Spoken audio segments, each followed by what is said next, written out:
लोकांना त्यांच्या सोसायटीमध्ये खालच्या गाळ्यांच्यामध्ये कशा प्रकारची दुकानं असावीत हा शेवटी त्यांचा अधिकार आहे। म्हणून सोसायटीची एनओसी असेल तरच अशा भागामध्ये दुकानं स्थलांतरित देण्याच्या बद्दलचा निर्णय घेण्यात येईल आणि लवकरच त्याच्याबद्दलची नियमामध्ये तरतूद केली जाईल, जेणेकरून हा जो काय अडचणी येत आहेत तो प्रश्न निकाली निघेल।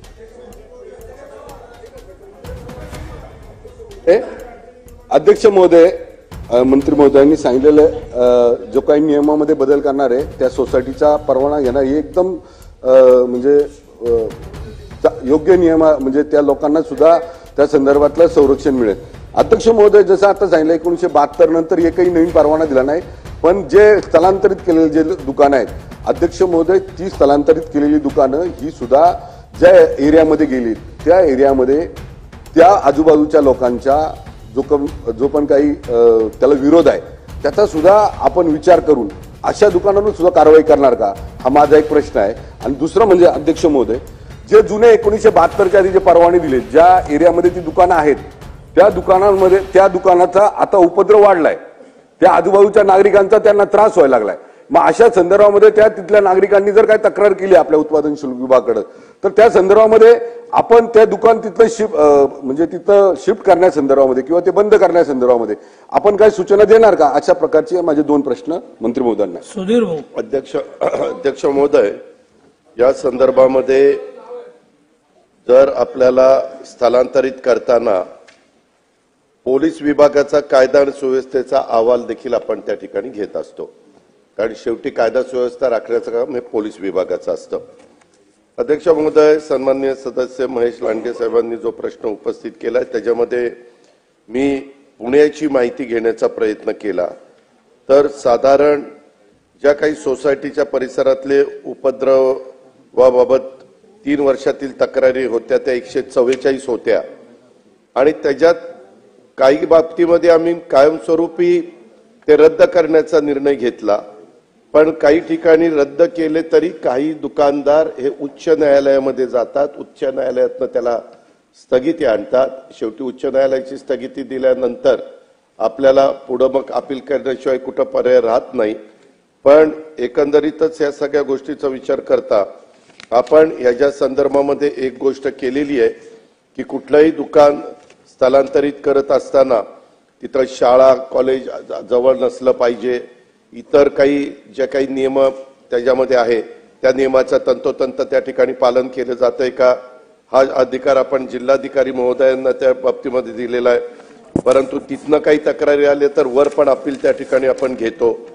या संदर्भामध्ये आता नंतरच्या प्रश्नामध्ये विचारलं असताना महेशजींनी असं विचारलं की बाबा तक्रारी दुकान वर्षानुवर्ष चालतं, परंतु सुरुवातीच्या काळामध्ये कुठल्या तक्रारी नव्हत्या आणि नंतर तक्रारी आल्या तर महानगरपालिका नगरपालिकेच्या हद्दीत तेथील वॉर्डातील स्थानिकांनी अशा पद्धतीच्या जर तक्रारी केल्या त्यांना त्रास होत असेल तर वॉर्डातील 25% मतदारांनी ते दुकान बंद करण्याचे निवेदन दिल्यास अशा वॉर्डामध्ये मतदान घेऊन हे दुकान बंद करण्याचं 50% पेक्षा जास्त मतदारांनी किंवा महिला मतदारांनी मतदान केलं तर ते दुकान बंद करण्याचा निर्णय हा विभाग त्या ठिकाणी घेत असतो। हाही अधिकार आपण तिथल्या नागरिकांच्या करता दिलेला आहे।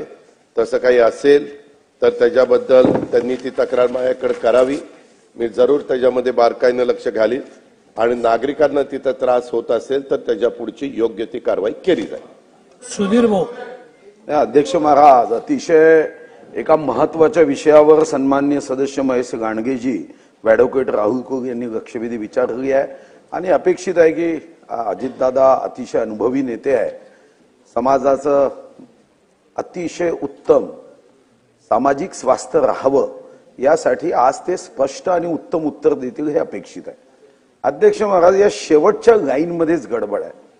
जो कोणी तेव्हा अधिकारी असेल हा GR काढणारा त्याच्या नापीक डोक्यातून हा सुपीक GR निघालाय, जो महाराष्ट्रामध्ये लोकांची कितीही इच्छा असली तरी दुकान बंद करू शकत नाही।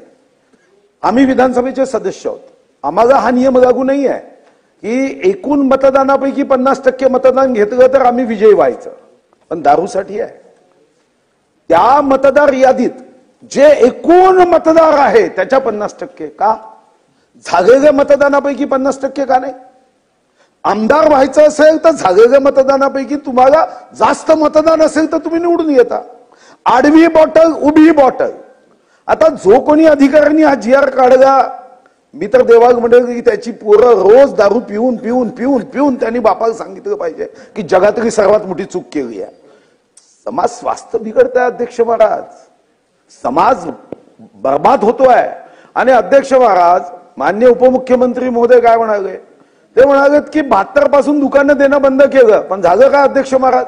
तुम्ही बिअर शॉपी सुरू केली. आता माझ्या जिल्ह्यातल्या किती तक्रारी मी केल्या.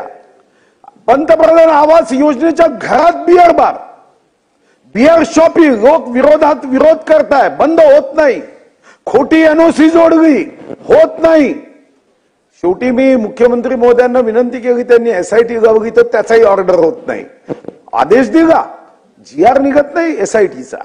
माझी आदरणीय उपमुख्यमंत्री महोदयांना खूप हात जोडून विनंती आहे की आपली अर्थव्यवस्था दारुड्याच्या बॉटलवर उभी राहता कामा नये.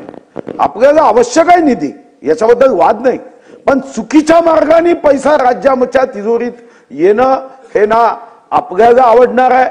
माझी एवढीच विनंती आहे की GR मध्ये एवढी सुधारणा करावी की 50% एकूण मतदान किंवा एकूण मतदार याच्या ऐवजी झालेल्या मतदानापैकी 50% नाही, तुम्ही 75% करा.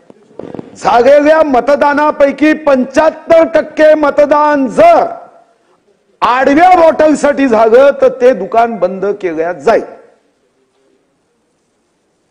अध्यक्ष महोदय, तशा प्रकारचा निर्णय घेण्यात येईल. वरुण सरदेसाई. अध्यक्ष महोदय, मी सन्माननीय सदस्य महेश लांडगेजींनी जो प्रश्न उपस्थित केला तो अतिशय महत्वाचा आहे आणि दादांनी सुद्धा अतिशय सकारात्मक उत्तर दिलेलं आहे. माझा जो एक प्रश्न होता की हाऊसिंग सोसायटीची परवानगी घेण्यात येईल का,